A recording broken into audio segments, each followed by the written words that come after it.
ఓం గురుభ్యో నమ. గం గణపతియే నమ. కాశీ మజిలీ కథలు 90వ భాగము. రతినూపుర కథ. మగధ దేశానికి రాజధాని అయిన పాటలీపుత్ర నగరం ప్రపంచమంతా ఖ్యాతి చెందింది. దత్తుడికది జన్మభూమి. ఆ పట్టణంలో రతినూపుర అనే వేశ్య కాపురం ఉండేది.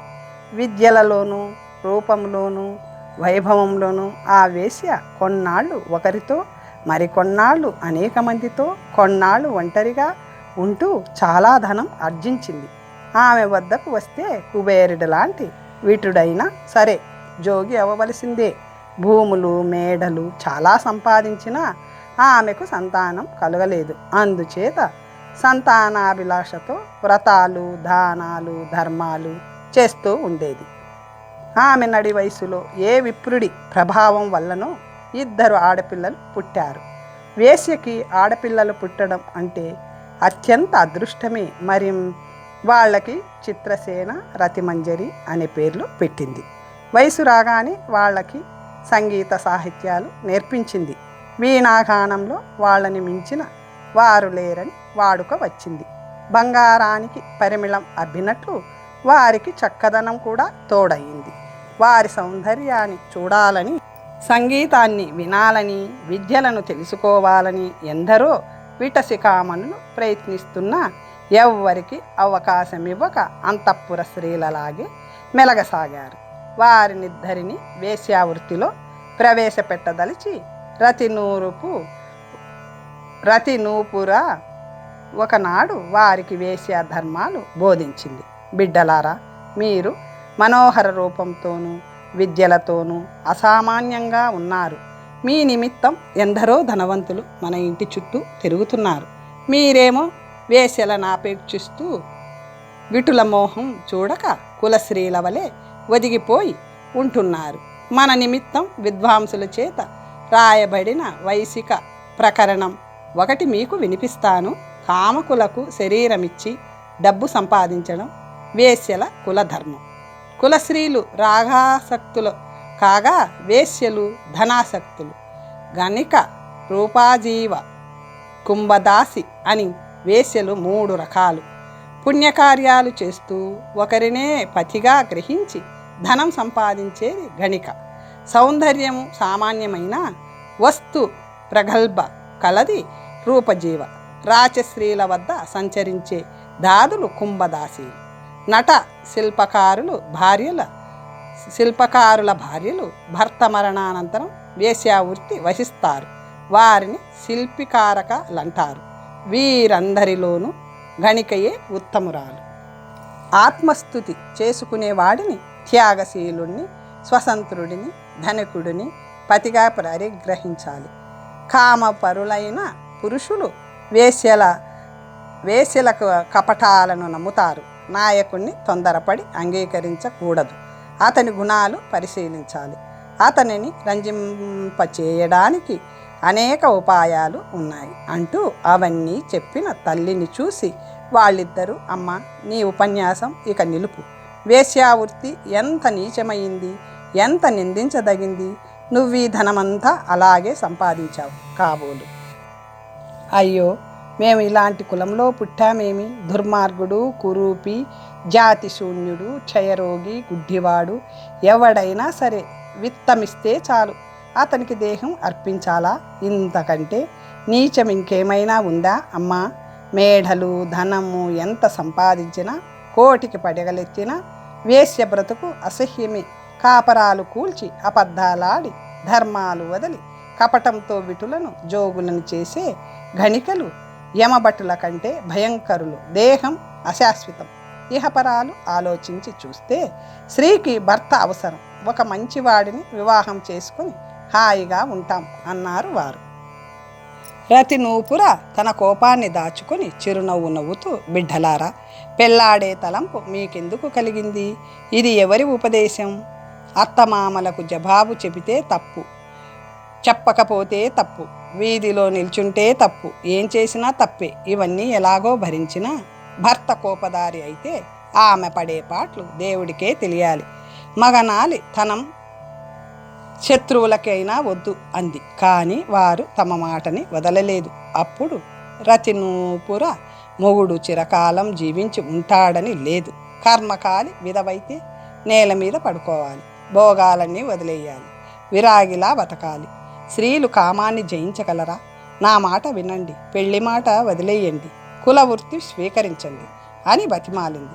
వారందుకెంత మాత్రం అంగీకరించక ఆమెను శాస్త్రజ్ఞానం లేనిదన్నారు. చిత్రసేన, నేను చిన్నప్పుడు దత్తకుడనే వానితో కలిసి చదువుకున్నాను. అతని అందం చూసి అప్పుడే అతన్ని పెళ్లాడాలనుకున్నాను. బడిలోనే మేము ఒకరినొకరం వరించాం. అతను కాశీపురంలో చదువుతున్నాడని విన్నాను. నేనక్కడికి పోయి బాల్య స్నేహం చెప్పి అతన్ని బతిమాలి వివాహం చేసుకుంటాను. నీ ఐశ్వర్యం నాకు వద్దు అంది. రతిమంజరి చిత్రసేన చెవిలో ఏదో చెప్పి, అలాంటి వాడే నా భర్త, ఇది గురువుగారి ఉపదేశం అంది. రతినూపుర, చిన్నవాళ్ళు మీకేం తెలియదు పొండి అని వారిని మందలించి తాను అవతలికి పోయింది.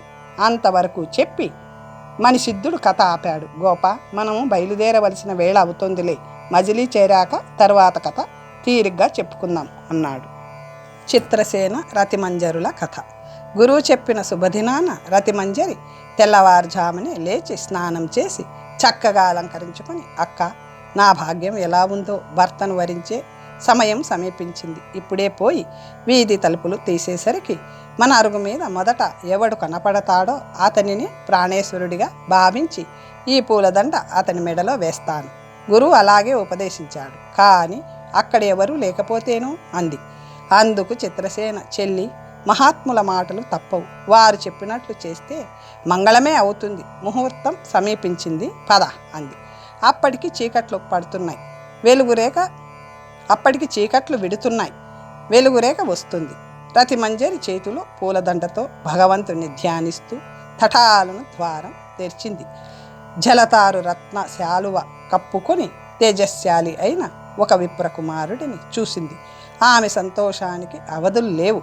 అతను ఆమె సౌందర్యానికి చాలా ఆశ్చర్యపోయాడు. తరుణి, ఈ ఇంటివారు ఎవరు? వారి ఔదార్యానికి నేను కృతజ్ఞతలు తెలుపుకోవాలి అన్నాడు. వారు మీకేం ఉపకారం చేశారని పొగుడుతున్నారు? పురుషోత్తమ, మీరెవరు? ఇక్కడికి ఎప్పుడు వచ్చారు? మీ వివరాలు చెప్పండి, తరువాత ఈ ఇంటి వారి సంగతి చెబుతాను అంది. రతిమంజరి, మా కాపురం కాశీపురం. దత్తకుడు మొదలైన 6 పండితులు నా సహోద్యాయులు. నేను భోజుడి రాజధానికి పోతున్నాను. నా పేరు గోణికాపుత్రుడు అంటారు. ఇది మా దత్తుడికి జన్మభూమి. అందుకు చూడడానికి వచ్చాను. నేనిక్కడ రాత్రి సుఖంగా నిద్రపోయాను. అందుకని ఇంటి వారికి కృతజ్ఞత తెలుపుకోవాలి. చెబితే వారిని నిన్ను దీవించి వెళ్ళిపోతాను అన్నాడు. ఆమె చిత్రసేన వద్దకు వెళ్ళి, అతని పేరు గోణికాపుత్రుడట. గురుకృప వల్ల అనుకూలుడే ఎదురయ్యాడు. నువ్వు మాట్లాడు అంది. అప్పటికే అతని నోట దత్తకుడనే పేరు వినడం వల్ల మరింత ఉత్సాహంతో, ఈమె నా సోదరి, వరుణ్ణి కోరుకొని వచ్చింది. ఈ ఉదయం మీ ముఖమే చూసింది. దాని కోరిక తప్పక తీరుతుంది. దీనిని పరిగ్రహించండి అని చెల్లెలికి కనుసైగ చేసింది.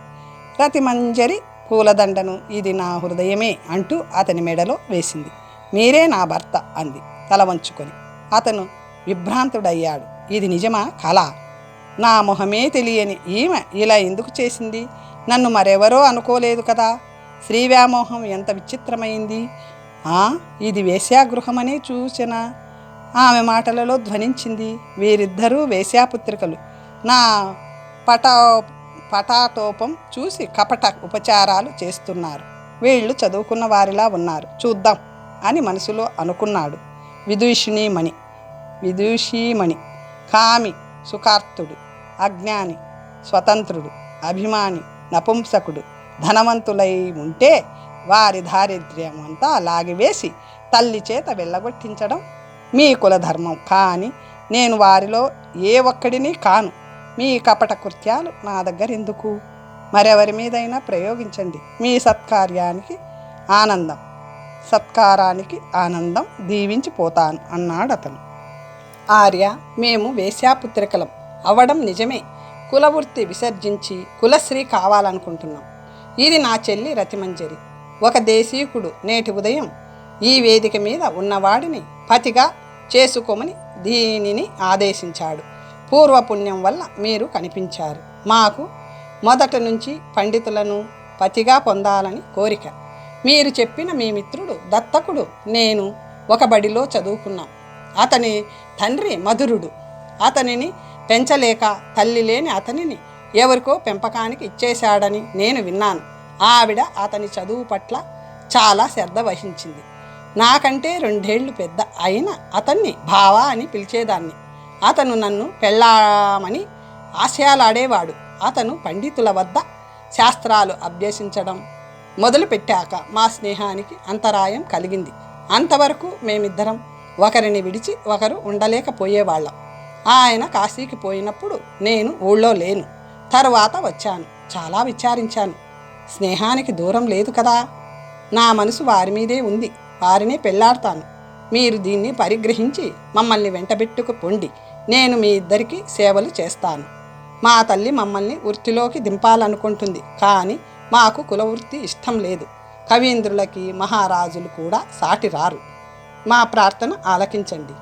అతను నవ్వుతూ నువ్వు మా దత్తుడికి మిత్రురాలివ్వడం వల్ల నాకు స్నేహభావం ఏర్పడింది. భాగ్యాలు వదులుకొని నన్నెందుకు పరిగ్రహిస్తున్నారు? ఈ ఆలోచన మానుకొని చక్కని గుణవంతుడిని వరించండి, సుఖపడండి. మా వెంట వస్తే అన్ని కష్టాలే అన్నాడు. రతిమంజరి అతని బాధాల మీద పడింది. మమ్మల్ని కపటులని దుష్టులని భావించకండి. మిమ్మల్ని భర్తగా వరించాను. మీకు అన్ని సేవలు చేస్తాను అంటూ తల్లికి తమకి జరిగిన సంభాషణ అంతా చెప్పింది. అతను ఆమె మాటలు నమ్మి అంగీకరించాడు. ఆమె అతన్ని అర్చించి మేడ మీదికి తీసుకు వెళ్ళింది. ఆ విషయం పరిచారకుల ద్వారా తెలుసుకున్న తల్లి కోపంతో వాళ్ళిద్దరినీ రప్పించి మిమ్మల్ని చక్రవర్తులకు ప్రియురాళ్ళని చేసి ఇంద్రభోగాలు అనుభవింప చేయాలనుకున్నాను. కానీ మీ నుదుట బాపన దాసరులదు పెళ్లి చేసుకొని ముష్టెత్తుకు బతకాలని విధి రాసి పెడితే నేనేం చేయగలను? కులశ్రీలు మనల్ని చూసి ముచ్చట పడుతుంటే మీరేమో పెళ్ళి అని పలవరిస్తారేం? ఆ గోచీపాత రాయుడి నెవరినో మేడ ఎక్కించారు. వాడితో కులుకుతామని కాబోలు. వాడిని ఇప్పుడే గెంటేస్తాను. ఇదంతా నా స్వార్జితం. మీ నగలన్నీ ఇక్కడ పెట్టి పొండి అంది.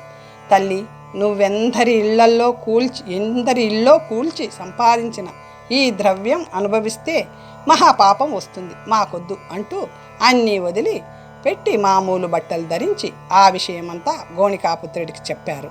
అతను వారి సాహసానికి మెచ్చుకొని ఆశ్చర్యపోతూ అంగడికి వెళ్ళి వారికి అవసరమైనవి కొని తెచ్చాడు. ఆ రాత్రే వారు ముగ్గురు ఎవరికీ తెలియకుండా ధారానగరం వైపు బయలుదేరారు. మతంగ యోగిని కథ. వంటి నిండా విభూతి పూసుకొని రుద్రాక్షమాలలు ధరించి కాషాయ వస్త్రాలు కట్టుకున్న ఆ యోగిని పాటలీపుత్ర నగర రాజమార్గం మీద పోతుంటే ఆమెకు నమస్కరించని వారు లేరు. ఆమె వేషం చూసి తపస్సిద్ధురాలిగా భావించసాగారు. ఆమె వారి నమస్కారాలు అందుకుంటూ ఏమీ మాట్లాడకుండా తిన్నగా రతినూపుర ఇంటికి వెళ్ళింది.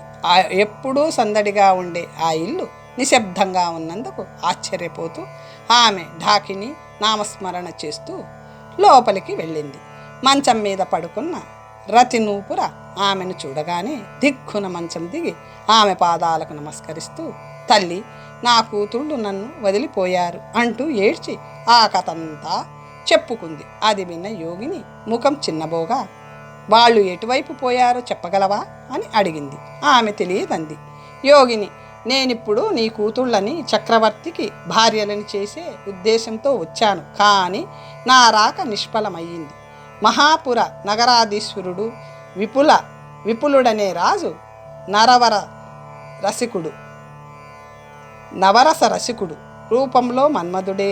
నేనా నగరానికి వెళ్ళి అతన్ని దర్శనం చేయగా అతను నన్ను భక్తిపూర్వకంగా అర్చించి నా అభిష్టం అడిగాడు. దేశ పర్యటనమే మా కృత్యం. నీ సద్గుణాలు విని నిన్ను చూడవచ్చాను. నాకే కోరిక లేదు. సజ్జనులే నాకు మిత్రులు అన్నాను. అందుకతడు, నీవు కొన్నాళ్ళు ఇక్కడుండి సద్గోష్ఠి చెయ్యి అని కోరాడు. నేను అంగీకరించి 6 మాసాలు అక్కడ ఉన్నాను. ఒకనాడు శ్రీ ప్రశంస వచ్చి అతను, దేవి, నువ్వు అన్ని దేశాలు తిరుగుతుంటావు. కవులు వర్ణించిన స్త్రీలు ఎక్కడైనా ఉన్నారా అని అడిగాడు. నేను కొంచెం సేపు ఆలోచించి చిరునవ్వుతో, నిజానికి నాకు ఈ ప్రసంగంతో సంబంధం లేదు, కానీ మీరు అడిగారు కనుక చెబుతున్నాను. పాటలీపుత్ర నగరంలో రతినూపుర అనే వేశ్య ఉంది. దానికి 2 కూతుళ్ళు. వాళ్ళ అవయవాలన్నీ పోత పోసినట్లుంటాయి. చక్కదనం మాత్రమే కాదు, సంగీతంలో సరస్వతి అంతటి వారు. వాళ్ళ సుగుణాలు ఎన్నో. ఇప్పుడు వారు యవనంలోకి వచ్చి సానపట్టిన వజ్రాల్లా మెరుస్తుంటారు. రాజా, నేను అవధూతనైనా సరే చెప్పవలసిన మాట చెప్పక మానను. నీకు వారు, వారికి నువ్వు ఎంతైనా తగుదురు అన్నాను. నా మాటలు విని రాజు, అంత చక్కని వారా వారు? వారింకా ఎవరి స్వాధీనం కాలేదు కదా అన్నాడు. లేదు, తమకి సరిపడిన వారు దొరికే వరకు వారు వరింపరు అన్నాను నేను. రాజు తఠాలున్న నా పాదాల మీద పడి, దేవి, నువ్వు యోగినివైనా భోగిని తత్వం తెలిసిన దానివి. వైరాగ్యంలోనే కాక శృంగారంలోనూ నువ్వు పండితురాలివే. నువ్వు లోకోపకారం కోసం పాటుపడే దానవు. నన్ను నీ శిష్యునిగా చేసుకొని ఆ కన్యలను నాకిచ్చి పెళ్లి చేయించు. నీ ఉపకారం ఎన్నటికీ మరవను అని ప్రార్థించాడు. నేను నీ కూతుళ్ళ మీద అభిమానం కొద్దీ ఇక్కడికి ఎంతో ఉత్సాహంతో వచ్చాను. కానీ ఏం లాభం? నా ప్రయాస అంతా వ్యర్థమైపోయింది అంది. దేవి, వాళ్ళ నొసట అలా రాసిపెట్టి ఉంటే నేనేం చేయగలను? కోరి కోరి విభూతి రాయాలను కోరుకున్నారు. నీకు శక్తి ఉంటే వాళ్ళని పట్టుకొని తీసుకెళ్ళి ఆ రాజుకి కట్టబెట్టు. నువ్వు నిజంగా తలుచుకుంటే అసాధ్యమా అంది రతినూపుర.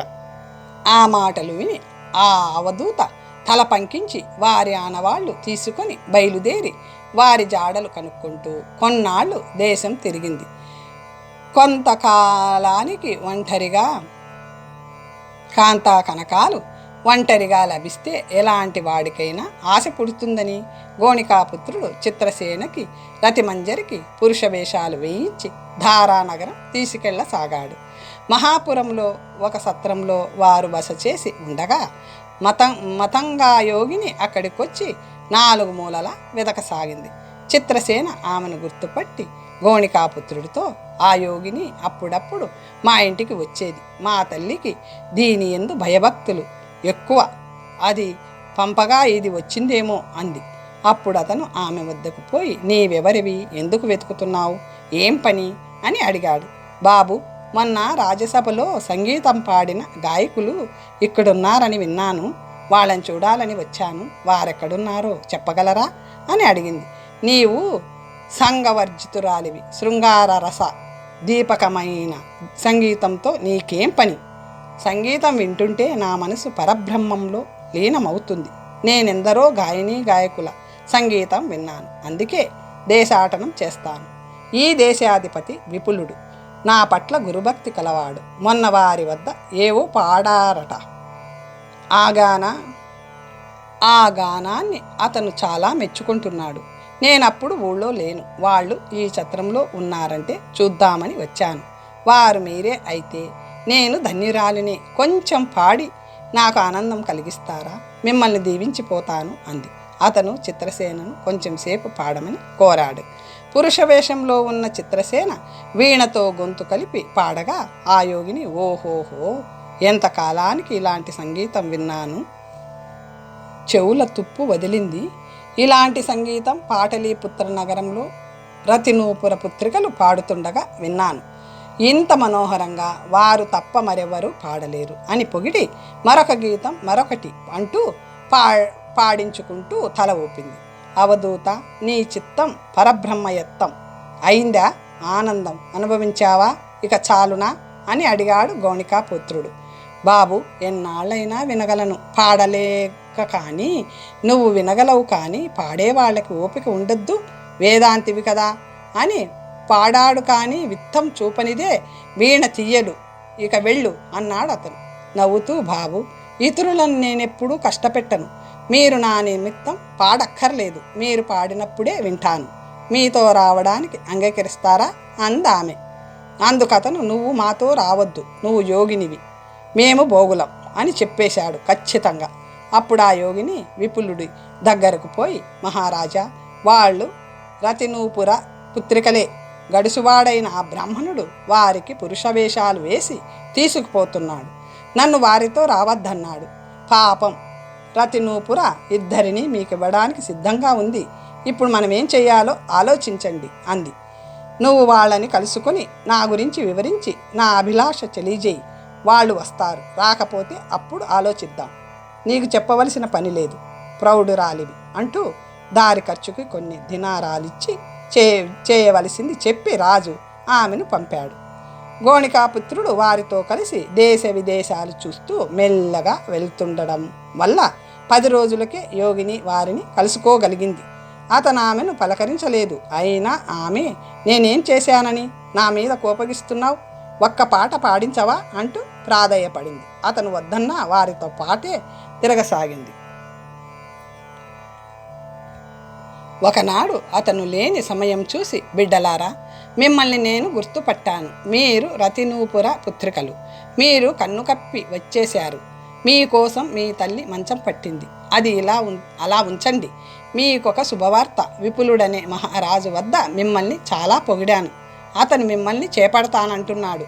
అతని ఐశ్వర్యమంతా మీదే. నాతో రండి, మిమ్మల్ని అతనికి కలుపుతాను.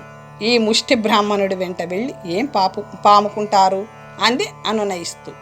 ఆ మాటలు విని చిత్రసేన చురచురా చూస్తూ, ఓసి దుష్టు యోగిని, ఇదే నీ వేదాంతం? రాజు దగ్గర తార్పుడు కత్తెవన్నమాట. చాలు, నువ్వు మాతో మాట్లాడదగిన దానివి కావు. పో పో. రతినూపుర ఎవరు?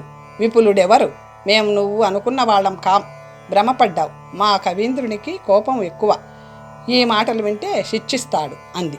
మీ సుఖం కోరి ఇలా అన్నాను. మీకు ఇష్టం లేకపోతే నాకే. కానీ మీరు చేస్తున్నది చాలా తప్పు. తల్లికి తెలియకుండా దాని ఆస్తి అంతా దొంగలించి మారు వేషాలు వేసుకొని ఈ బాపనయ్యని తగులుకొని పోతున్నారు. మీరు దండనకు అర్హులు. మీ తల్లి రాజు దగ్గర మీ మీద ఫిర్యాదు చేసింది. మిమ్మల్ని బలవంతంగా తీసుకుపోతాను, చూడండి అని బెదిరించి ఆ యోగిని వెళ్ళింది. గోణికాపుత్రుడు రాగానే చిత్రసేన అంతా చెప్పింది. అతను మనమిక ఈ దేశం వదిలిపోవాలి. విపులుడు మిమ్మల్ని వలిచాడు. కామాంధకులకు యుక్తాయుక్తాలు తెలియవు అంటూ హుటాహుటి ప్రయాణం సాగించాడు. ఒకనాడు వేశ్యాకులంలో సద్గుణాలకి పేరొందిన వారెవరైనా జన్మించారా అని చిత్రసేన అడగ్గా, మీరు పుట్టలేదా అని నవ్వాడు అతను పరిహాసంగా. పరిహాసం ఆడక నిజం చెప్పండి అని ఆమె ప్రార్థించగా, గోణికాపుత్రుడు చింతామణి అనే వేశ్య లీలాసుకుడనే బ్రాహ్మణుని భర్తగా వరించి ముక్తి పొందిన కథ జగద్విఖ్యాతమే.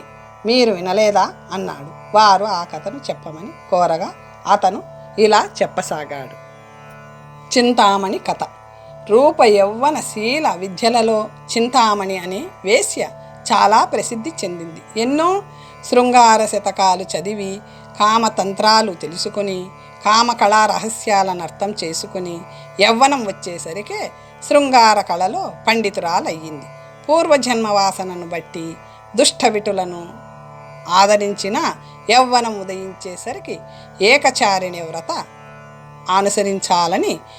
అనుసరించాలని తగిన ప్రియుడి కోసం ఎదురు చూడసాగింది. ప్రయాగలో మునుపు కృష్ణమిత్రుడనే సోమయాజి కాపురం చేసేవాడు. అతనికి నడివయసులో మన్మధుడు లాంటి కొడుకు పుట్టాడు. శ్రీసుకుడే మళ్ళీ పుట్టాడనే భావం స్ఫురించేలా ఆ బాలుడికి లీలాసుకుడని పేరు పెట్టాడు. కొడుకుని ఎంతో ప్రేమగా పెంచుతూ మహావిద్వాంసుని చేయాలనే తలంపుతో గురువులన్నింటికే రప్పించాడు. ఆ బాలుడికి ఆటలలో ఉన్న ఆసక్తి చదువులలో ఉండేది కాదు. ఎలాగైనా వాడికి విద్యాగంధం అంటించాలని వాడు ఆడుకుంటుంటే పుస్తకాలు పట్టుకొని వెంట తిరుగుతూ గురువులచే విద్య చెప్పించేవాడు. లీలాసుకుడికి 12 ఏళ్ళు వచ్చేసరికి తండ్రి మరణించాడు. దానితో అతనిని ఆదరించేవారే లేక చదువు అంతటితో ఆగిపోయింది. శృంగార లీలలను తెలుసుకుందుకు కావ్య నాటక అలంకార గ్రంథాలను విమర్శిస్తుంటారు. చదరంగం, కోడిపందాలు, జూదం ఆటలలో గడుపుతూ కులాచారము మట్టుపెట్టి దురాచారాలకు లోనయ్యాడు. విటులు, నటులు, గాయకులు అతని మిత్రులు ఊళ్ళో అంతా ఆకతాయి లేడని పేరు పొందాడు. మరో 2 ఏళ్లలో అతని తల్లి కూడా మరణించింది. ఇల్లు చేరలేదని మందలించేవాళ్ళు కూడా లేకపోయారు. లీలాసుకుడిలో యవ్వనం పూర్తిగా ఆవరించింది. అద్దంలో ముఖం చూసుకుని మీసాలు దువ్వుకుంటూ మన్మధుడు కూడా తనకి సరిరాడనుకునేవాడు. ఎవరైనా పిల్లనిస్తామని వస్తే విరక్తుడిలా సంసారం అనేది కూపం, ఒకసారి అందులో పడితే మరి బయటకు రాలేం అంటూ వారిని పంపేసేవాడు. ఊరిలో కల వేశ్యల గుణగణాలు తారతమ్యాలు చర్చించేవాడు. చింతామణి అనే వేశ్య అన్ని విధాల గొప్పదని, దానిని భార్యగా స్వీకరించాలని ఆలోచించి ఒకనాడు మిత్రులతో దాని ఇంటికి వెళ్ళాడు. మిత్రులు అతని కులశీలాలు ఆమెకు తెలిపారు. అతని గురించి అంతకు మునిపే విన్న ఆ చిన్నది అతని అందం చూసి మనసులో మెచ్చుకొని సగౌరవంగా ఎదురేగి అతన్ని ఆసనపై కూర్చోబెట్టి ఉపచారాలు చేసింది. అతను ఆనందిస్తూ తాను తెచ్చిన నగలు అవి ఇచ్చి తన కోరిక తెలిపాడు. ఆమె కొన్ని షరతులు విధించగా అతను అంగీకరించి ఒక శుభముహూర్తంలో కన్నిరకం చేశాడు. ఇది పగలు, ఇది రాత్రి అని తెలియకుండా లీలాసుకుడు చింతామణితో మన్మథ క్రీడలలో మునిగి తేలుతూ స్నాన సంధ్య మొదలైన కర్మలను వదిలి అప్పటికీ తనివి తీరక చింతామణినే మనసులో ప్రతిష్ఠించుకుని ధ్యానం చేయసాగాడు. చింతామణి వేశ్య అయినా జ్ఞాని అవడం వల్ల అతను తన పట్ల చూపుతున్న మోహానికి ఆశ్చర్యపోతూ అతనికి తగినట్లుగా ప్రవర్తిస్తూ అతనినే ప్రధాన పురుషుడిగా ఎంచుకొని అతని ఆస్తంతా తన వశం చేసుకున్న బ్రాహ్మణ ద్రవ్యమని తాను అనుభవింపక దాచి అతనికి సంతోషం కలిగించేది.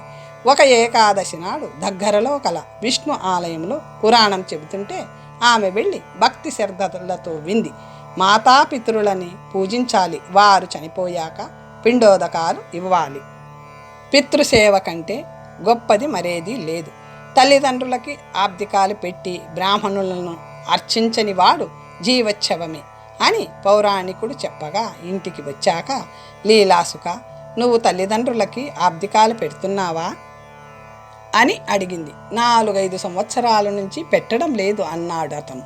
ఎందుచేత అని ఆమె అడగ్గా, భోజన సమయం తప్ప తక్కిన సమయమంతా నీతోనే ఉంటున్నాను కదా, అందుచేత కుదరటం లేదు. హరిహరి, ఎంత పాపాత్మురాలినయ్యాను. నువ్వు నేను కూడా రౌరవ నరకంలో పడవలసిందే. పురాణంలో విన్నావా? చాలు చాలు, ఇవి బ్రాహ్మణులు డబ్బు లాక్కుందుకు రాసే రాతట. ఆరిన దీపానికి చమురు పోస్తే ఎంత లాభమో, మృతులకు తద్దినాలు పెట్టడం అంత ప్రయోజనకరమే. నీలాంటి మహానుభావులు పుట్టడం వల్ల కులగౌరవం చెడిపోతుంది. నాకు నాస్తికవాదం ఇష్టముండదు. నీకు ఆ తిథులు జ్ఞాపకం ఉన్నాయా అని అడిగింది చింతామణి నిట్టూర్పు వదులుతూ.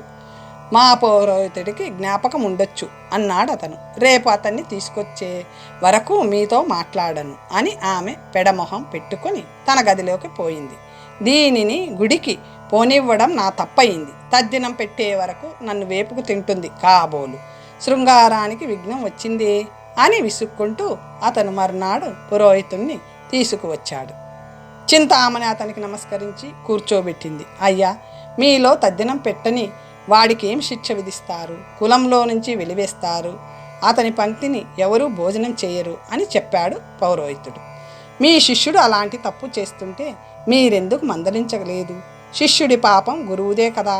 అతను నాకు కనబడి 3 ఏళ్ళు అయింది. వాడు నీ అధీనంలో ఉన్నాడు కనుక ఆ పాపం నీకే అంటుతుంది అని నవ్వాడు. చింతామణి చాలా పశ్చాత్తాపడి లీలాసుకుని తల్లిదండ్రుల తిథుల గురించి అడగగా 10 రోజులలో తండ్రి తిథి, 3 మాసాలలో తల్లి తిథి వస్తాయి అని చెప్పాడు. అయ్యా, అయిపోయిన దానికి నేనేం చేయలేను. అతని చేత తప్పకుండా తద్దినాలు పెట్టించండి, లోపమేమీ రానివ్వకండి అంటూ ఆమె అతనికి సరిపడిన ద్రవ్యం అందించింది. అతను ఆమెను దీవించి వెళ్ళాడు. అప్పుడు చింతామణి లీలాసుకుడితో, విన్నారు కదా పురోహితుడి మాటలు. ఆబ్దికానికి ముందు రోజు, ఆనాడు మరునాడు 3 రోజులు మీరు మా ఇంటికి రాకూడదు అంది హెచ్చరిస్తున్నట్లు. అమ్మో, 3 రోజులు నిన్ను చూడకుండా నేనుండగలనా? నా తండ్రి తద్దినం నేను పెడతానో లేదో, కానీ నువ్వు వెంటనే నా తద్దినం పెట్టిస్తావు. ఆబ్దికం మానిన దోషం నాదైతే బ్రహ్మహత్యాపాతకం నీదవుతుంది అన్నాడు అతను. వారిద్దరి మధ్య వాదన జరిగింది. చివరకు అతను తిథినాడు రాకుండా ఒప్పించింది. ఆ వేళ కోడి కూసింది మొదలు చింతామణి లీలాసుకుణ్ణి లేపడం మొదలు పెడితే సూర్యోదయమైన గడియకి ఎలాగో లేచాడు. తండ్రి కడుపున చెడబుట్టావు అంటూ అతన్ని మందలించి, ఇవాళ ఈ ఇంటికి రాకూడదు సుమా మళ్ళీ హెచ్చరించింది పంపింది. అతను బలవంతంగా ఆ పౌరోహితుడి వెంట వెళ్ళాడు. అప్పటికే ఆలస్యమైందని కోపగిస్తున్న పురోహితుడితో, మంత్రంలో ఏమీ లేదు, తంత్రం ఆచార్యులు కల్పించింది, బ్రాహ్మణులు భోజనం చేస్తే చాలులే అన్నాడు. లీలాసుకుడు అన్ని తతంగాలు పురోహితుడే జరిపాడు. సాయంకాలం అయ్యేసరికి లీలాసుకుడి పరితాపం ఎక్కువైంది. రాత్రి 10 గడియల వరకు అంగళ్ళు తిరుగుతూ ఎలాగో గడిపాడు. చింతామణి ముఖం చూడకుండా ఉండలేననుకుంటూ దాని ఇంటికి దూరంగా నిల్చుని అటువైపు చూడసాగాడు. అప్పుడు ఏదో ఆలోచన వచ్చి పురోహితుడింటికి పోయి కొన్ని వంటకాలు మూట కట్టుకొని తిన్నగా చింతామణి ఇంటికి పోయాడు. ఆ ఇంటి తలుపులు మూసి ఉన్నాయి. ఎవరిని పిలిచినా పలకలేదు. అతను ఆ ఇంటి చుట్టూ ముమ్మారు తిరిగాడు. అప్పుడొక తెల్ల తాచుపాము పశువుల శాలలోని ఎలకలని తినడానికి గోడెక్కుతుంటే అది అతని కంటికి జనపనార తాడులా కనిపించింది. మనసంతా చింతామణి నిండిన అతను దానిని పట్టుకుని గోడ ఎక్కి లోపలికి దుమికాడు. ఆ పాము సగం తెగి అతని చేతిలోకి వచ్చింది. అతనేమి చూడకుండా దీనిని అక్కడ పారేసి చింతామణి గదిలోకి వెళ్ళాడు. దాని మంచం దగ్గర నిలబడ్డాడు. ఆమె దిగ్గున లేచి, ఛీ నీచా, నీ చెడు బుద్ధి వదిలావు కావు, నీకు తలుపులెవరు తీశారు, ఒక్క రాత్రికే తాళలేవా, రేపు ఎక్కడికి పోతుంది, ఈ తుచ్చ శరీరం కోసం ఇంత కాంక్ష, నీ వల్ల నేను కూడా పాపం సంపాదించుకుంటాను అని కసిరింది. అతను ఆమె పాదాల మీద శిరసానించి, చింతామణి, నువ్వు చెప్పిన మాటలన్నీ జ్ఞాపకం ఉన్నాయి, కానీ ఎంత ప్రయత్నించినా మనసు మరలలేదు, ఏం చేసేది, నిన్ను చూడకుండా నిమిషం ఉండలేను, నన్ను చంపేస్తే చంపేయి అన్నాడు దీనంగా. బెర్రివాడా, నీకింత మోహం ఏమిటి, వస్తుతత్వం తెలుసుకోలేకపోతున్నావు, అవతల గదిలో పడుకో అందామె. చింతామణి, నీ కోసం పిండి వంటలు తెచ్చాను, నా నోటికేది రుచించలేదు, నువ్వు తింటే నా మనసు చల్లబడుతుంది అంటూ ఆ మూట ఆమె ముందు పెట్టి దీపం తెచ్చాడు. ఆ వెలుగులో ఆమె ఆ మూటకి కట్టిన బట్టలకి అంటిన రక్తం చూసి, అయ్యా ఈ రక్తం ఏమిటి, పాము పొర ముక్కలు ఉన్నాయేమిటి అంది భయంగా. అప్పుడు అతను ఆలోచించి, గోడ మీద వేలాడుతున్నది తాడు అనుకున్నాను, పాము కాబోలు అన్నాడు. ఎక్కడుందో చూపమంటూ ఆమె దీపం పట్టుకొని బయలుదేరింది. కామాంధులకి ఏమీ కనపడదు, ఇతనికి ఈ జన్మలో వివేకం కలుగదు, వీని మూలాన నేను కూడా చెడిపోతున్నాను అనుకుందామె. పాము చస్తే విచారిస్తావే, లోపలికి పద, మన్మదానందం పొందుదాం, కోపగించకు, ఈ రాత్రి నా శరీరం నిలవదు అన్నాడు అతను. మంచం మీద కూర్చో, స్నానం చేసి వస్తాను అని ఆమె అవతలికి పోయింది. అతను నిమిషమొక యుగంగా ఎదురు చూడసాగాడు. అప్పుడు శరీరం నిండా బూడిద పూసుకొని, జుత్తు చెరుపుకొని, అలంకారాలు కానీ వస్త్రాలు కానీ లేకుండా దిగంబరంగా వికృతంగా చింతామణి వచ్చి అతని ముందు నిల్చుంది. లీలాసుక, ఇటు చూడు, నవరంధ్రాలు కల తోలు బొమ్మ లాంటి దేహం కోసం నీకంత తహతహ ఎందుకు, వస్తుతత్వం తెలిసిన వారికి మోహం కలగదు, మలమూత్రాలతో ఉండే శరీరం మీద మోహం ఎందుకు, ఇది ఒట్టి తోలుబొమ్మ, దేవుడు దయతో చర్మం కప్పాడు, కానీ లేకుంటే నెత్తురు మాంసం, వాటి మీద ముసిరే ఈగలు, క్రిములు, అంతేగా అంటూ వైరాగ్యం ఉపదేశించేసరికి లీలాసుకుడు మంచం మించి ఉరికి ఆమె పాదాల మీద పడి, తల్లి నమస్కారం, నీ ప్రవచనాల వల్ల నా మోహం మాయమైంది, బుద్ధి వికసిస్తుంది, ఈ తుచ్చభోగాలు వద్దు, నాకు నువ్వు సరైన దృష్టిని కలిగించినందుకు చాలా కృతజ్ఞుడిని, జ్ఞానవంతురాలివైన నువ్వు నాకు గురువుని చూపించు అన్నాడు. అతనికి విరక్తి కలిగిందని, ఉపదేశానికి ఇదే సమయమని భావించి ఆమె, గంగా తీరంలో నా గురువు ఉన్నాడు, ఎప్పుడూ జపం చేసుకుంటూ ఉంటాడు, అతని నామధేయం సోమగిరి, అతని పాదాలు పట్టుకొని వేడుకుంటే తప్పకుండా దయతలిచి ముక్తి మార్గం బోధిస్తాడు, ఇప్పుడే బయలుదేరు అంది. ఆమె చెప్పిన గుర్తుల ద్వారా లీలాసుకుడు ఆ యోగి వద్దకు పోయి తన వృత్తాంతమంతా చెప్పుకోగా, అందుకు కారణం పూర్వజన్మ కృతమే అని తలచి సోమగిరి అతనికి ఒక మంత్రం ఉపదేశించి దానిని శ్రద్ధగా జపించమన్నాడు. లీలాసుకుడు ఆ మంత్రానికి చింతామణి అని పేరు పెట్టి గంగా తీరంలో కూర్చుని నిద్రాహారాలు మాని తదేక దీక్షతో జపించసాగాడు. 10 రోజులలోగా పరమాత్మ ప్రత్యక్షమవ్వకపోతే ప్రాణత్యాగం చేస్తాను అని ప్రతిజ్ఞ పూనాడు. 10వ రోజు చివర్న శిరం మీద నెమలి పించం, చిన్న బొజ్జ, పసిడి గజ్జెలు మొలతాడుతో మురళి వాయిస్తూ నల్లటి బాలుడొకడు అతని వద్దకు వచ్చాడు. వాడు గజ్జెలు గల్లుమనేలా నాట్యం చేస్తూ లీలాసుకుడి చెవిలో మురళీనాదం వినిపించేసరికి అతను అదిరిపడి కళ్ళు తెరిచి ఎవరూ కనపడక కళ్ళు మూసుకుంటే కృష్ణుడు అతనికి ఎన్నో లీలలు చూపించాడు. ఆ ముద్దు కృష్ణుణ్ణి అతను కనబడిన విధానాలని వర్ణిస్తూ లీలాసుకుడు 400 శ్లోకాలు రచించి స్తుతించాడు. వాటికే శ్రీకృష్ణ కర్ణామృతాలని పేరు. తర్వాత కథ వచ్చే భాగంలో తెలుసుకుందాం. ఓం స్వస్తి.